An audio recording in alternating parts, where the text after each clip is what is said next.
Shalom, Bapak, Ibu, dan saudara-saudara yang dikasihi Tuhan. Kebenaran saat ini berjudul racun jiwa. Saudara-saudara, ironis ya, banyak orang lebih takut sanksi hukuman manusia atau sanksi hukuman pemerintah yang karenanya mereka taat kepada hukum daripada sanksi hukuman kekal dari Allah. Sehingga banyak orang tidak memedulikan hukum Allah dan kehendaknya.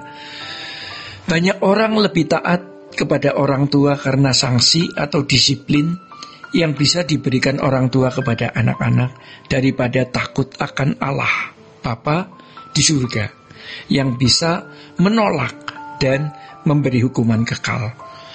Memang kita harus taat hukum, ya.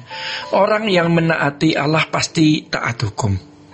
Orang yang taat Allah pasti menghormati dan taat orang tua. Tetapi lebih dari ketaatan kita kepada hukum-hukum dunia, kita harus lebih dari taat dan takut kepada Allah. Lebih dari hormat kita kepada orang tua. Seharusnya kita lebih hormat akan Allah.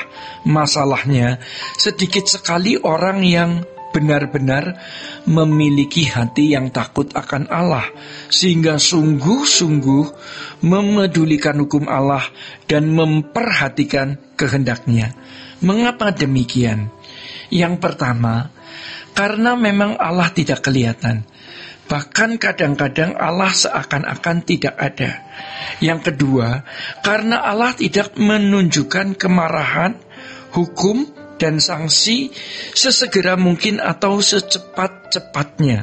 Berbeda dengan pemerintah di dunia ini. Begitu membuktikan warga melakukan kesalahan dengan delik hukum yang jelas, maka segera diproses dan dijatuhi sanksi atau hukuman. Demikian pula orang tua yang melihat anaknya melakukan pelanggaran pasti akan segera bertindak. Tetapi Allah tidak, ya. Memang nanti ada hukuman, ada sanksi yang akan dijatuhkan ketika manusia diperhadapkan pada pengadilan Allah, ya. Ketika manusia diperhadapkan pada pengadilan Allah. Jadi kita bisa mengerti mengapa Alkitab mencatat adanya cawan murka Allah. Mestinya itu lebih mengerikan, sebab hukuman pemerintah di dunia ini hanya beberapa belas atau beberapa puluh tahun, paling lama seumur hidup manusia.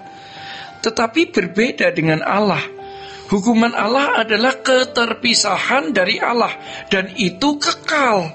Sebenarnya ini bisa dikatakan hukuman, bisa dikatakan sanksi, atau bisa dikatakan konsekuensi. Pertanyaannya sekarang adalah bagaimana kita bisa memiliki perasaan gentar dan menghormati Allah sepatutnya, sehingga kita bisa menggelar pemerintahan Allah dalam hidup kita, walaupun sanksi dan hukuman itu tidak dijatuhkan sekarang ini. Itu tergantung diri kita, ya. Banyak orang yang pikirannya telah disesatkan, ditipu oleh kuasa gelap. Pemikiran itu menjadi suara yang sangat kuat, yang mencengkeram jiwa seseorang dan memenuhi seluruh syaraf dirinya, bahwa hidup suci itu tidak bisa, sempurna itu mustahil, Allah tidak kelihatan, Allah tidak peduli. Pemikiran tersebut telah meracuni jiwa dan telah membuat kita menjadi ceroboh. Apakah kita membuat Allah itu hidup di dalam kehidupan kita, atau seakan-akan mati dalam hidup kita? Hal tersebut tergantung pada keputusan kita. Allah memang Maha Pengasih dan Maha Penyayang. Kalau kita memohon ampun, Tuhan pasti mengampuni. Akan tetapi Tuhan menghendaki kita bukan hanya membereskan perbuatan dosa yang kita lakukan, tetapi Tuhan juga menghendaki kita membereskan potensi dosa yang menggerakkan kita berbuat dosa, supaya jangan berbuat dosa lagi. Kepada perempuan yang nyaris dilempari batu karena kedapatan berzina, Tuhan Yesus berkata, jangan berbuat dosa lagi. Kita dapat menemukan kenyataan anugerah Allah, di mana Allah memampukan kita untuk hidup tidak bercacat, tidak bercela.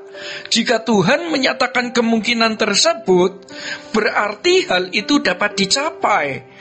Jadi tergantung kita, seberapa kuat gairah dan hasrat kita mencapai hal tersebut. Semakin kuat hasrat kita, maka kita akan melihat progres tersebut. Selain melihat dan mengalami progres tersebut, kita makin melihat orientasi ke depan. Kesucian macam apa yang Allah kehendaki. Itulah sebabnya Tuhan Yesus berkata di dalam Lukas pasal 14 ayat yang ke-33, kamu harus melepaskan dirimu dari segala milikmu. Milik di sini bukan hanya mencakup harta, melainkan juga hasrat-hasrat kita. Jadi kita harus mengembangkan diri, kita harus mengembangkan diri dengan menggelorakan gairah ini. Saudara-saudara, kesucian orang percaya tidaklah terukur dari sekedar bisa melakukan hukum, tetapi dalam segala hal bertindak, berperilaku seperti Tuhan Yesus. Kalau kesucian bisa dibeli, orang sadar bahwa kesucian ini harta yang tak ternilai sehingga mempertaruhkan apapun. Kalau kesucian bisa ditemukan di sebuah tempat, orang yang mengerti betapa berharganya kesucian itu, ia akan berusaha untuk menjangkau tempat tersebut demi mendapatkan kesucian. Ternyata kesucian tidak bisa dibeli dengan uang.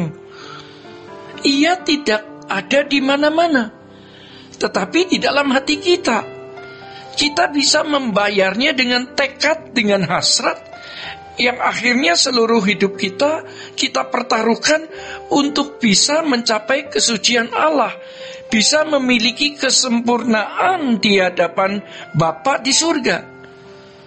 Mari kita mulai saat ini, jangan menunda.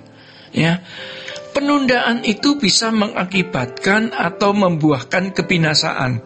Jadi jangan berpikir bahwa selalu masih ada kesempatan nanti untuk bertobat dan berubah.